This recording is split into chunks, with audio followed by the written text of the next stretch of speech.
সেটা নাম দিত বিরোধী দল। এখন যেমন হয় সেটাই করে, কিন্তু কথা হচ্ছে কি করতেছে। হ্যাঁ, কথা হচ্ছে যে যখন ওনাকে নিয়ে এই কথাটা বলছি তার কিছুদিন আগে প্রতিদিন ফেসবুকে লেখা হচ্ছিল যে উনি কোথায়, উনি কি মারা গেছে বা এরকম কিছু, সেটা আমি জানতে চাইছি সবার কাছে। ঠিক আছে, না না, আপনি বেগম খালেদা জিয়াকে হেয় করে বঙ্গবাজারে সবাই ত্রাণ দিতে আসছিল, বঙ্গবাজারে সবাই ত্রাণ দিতে আসছিল, মোটামুটি সবাই সামাজিক রাষ্ট্র উনি বেগম খালেদা জিয়াকে হেয় করে। আপনি বললে তো হবে না, সেগুলো তো সব ইয়েতে আছে। হ্যাঁ অবশ্যই ডকুমেন্ট আমাদের কাছে আছে, ইউটিউব কি ইউটিউব সব আছে। আচ্ছা রাখেন, ডকুমেন্ট আমাদের কাছে আছে। সেদিন আমি ঝগড়া করতে পয়লা বৈশাখ না, আচ্ছা উনি একটা কথা বলেছে যে আপনি যদি এই বিষয়ে যদি কোনো ইনা করেন তাহলে আপনাকে ঢাকা ইউনিভার্সিটি ক্যাম্পাসে অবাঞ্ছিত ঘোষণা করেন। আপনি কি এই বিষয়ে কি সংবাদ সম্মেলন বা কোনো এই বিষয়ে এখানে এত কিছু আছে, এটা কি সংবাদ সম্মেলন? না না, এই বিষয়ে কি ফেসবুকে কোনো পোস্ট কিংবা সংবাদ সম্মেলন করবেন কিনা স্পষ্ট অবস্থান দিলেন। তারপরও যেহেতু আজকে পয়লা বৈশাখ, বছরের প্রথম দিন, সুন্দর দিন, ওনাকে আমি ভালোবাসি, ওনাকে আমি কোনো ঘৃণা করি না। এখানে কথাটা কি বলছি সেটাও কিন্তু বলে দিলাম, কারণ উনি অবশ্যই বয়স্ক মানুষ, অসুস্থ অবস্থা আছে। উনি যে ওনার ছেলের কাছে গেছে এটাতে আমি খুশি, তাছাড়া অনেক দিন যাইতে পারে না।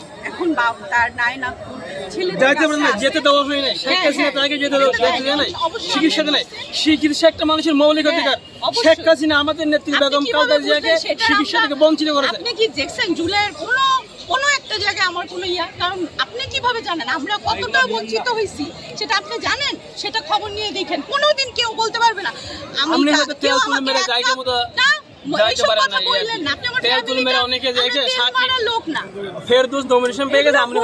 আপনি সংরক্ষিত মহিলা এমপি চাইছিলেন, বললাম তো সত্য করে রাখি।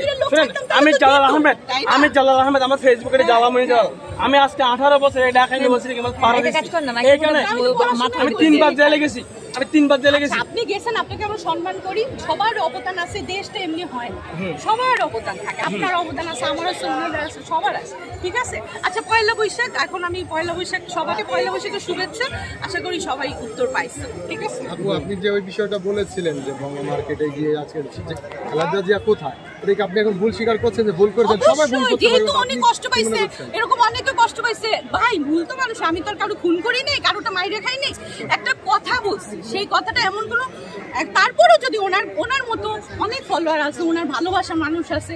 দেখেন উনি তো আমাদের প্রধানমন্ত্রী ছিল, উনিও তো দেশের জন্য করছে, সবাই করছে। আমি কিন্তু এই অবদান কখনো অস্বীকার করি না, আমার ভিডিওগুলো আপনারা দেখলেই বুঝতে পারবেন প্রতিটা মানুষের এই দেশ বিনির্মাণে অবদান আছে। যদি তারপরও উনি বা ওনার মতো যারা আছে তাদেরকে আমি কোনো কষ্ট দিয়ে থাকি, ওনার কাছেও আমি পার্সোনালি বলবো যদি কষ্ট পেয়ে থাকেন আমাকে মাফ করে দিবেন। তবে হ্যাঁ, রাজনীতি এই জুলাই থেকে শুরু করে এই পর্যন্ত আমি যেটা বুঝলাম, ভাই শিল্পীদের কখনো রাজনীতি করতে হয় না, রাজনীতি করা উচিত না। বিএনপির আমলে আমি এত ভালোবাসা পাইছি, আর আওয়ামী লীগের কথা উনি বলতেছে, জীবনে কোনোদিন এই 16 বছর ভাই একটু অভিনয়ও করতে পারি, কি বলবো, আমার ক্যারিয়ার ধ্বংস হয়ে গেছে। ঠিক আছে, এখন বললে তো পয়লা বৈশাখে অনেক কথাই বলতে হয় ভাই। এটা আসলে যারা ওই যে সুবিধা নিয়ে, তারা তো সুবিধা নিয়ে চলেই গেছে, ভাইগেই গেছে, ওরা তো সবই পাইছে, কিন্তু আমরা পাইনি কিছুই। খামোখাই এই যে একটা কি বলবো, সবাই ভালোবাসা রাখবেন, ঘৃণা না ছড়াই, দোয়া রাখেন। জালাল ভাইয়ের জন্য দোয়া করেন, ভালো করছেন ভাই, কথাটা ক্লিয়ার কইরা। কারণ আমি যদি মরে যাই, আপনার মনে যদি কষ্ট থাকে, এরকম 100 জনের মনে কষ্ট দিয়ে থাকি আমি, আমাকে সবাই মাফ করে দিন, এটা দরকার ছিল। আপু না পাওয়ার কারণে কি আসলে ভুল পাল্টালেন? না।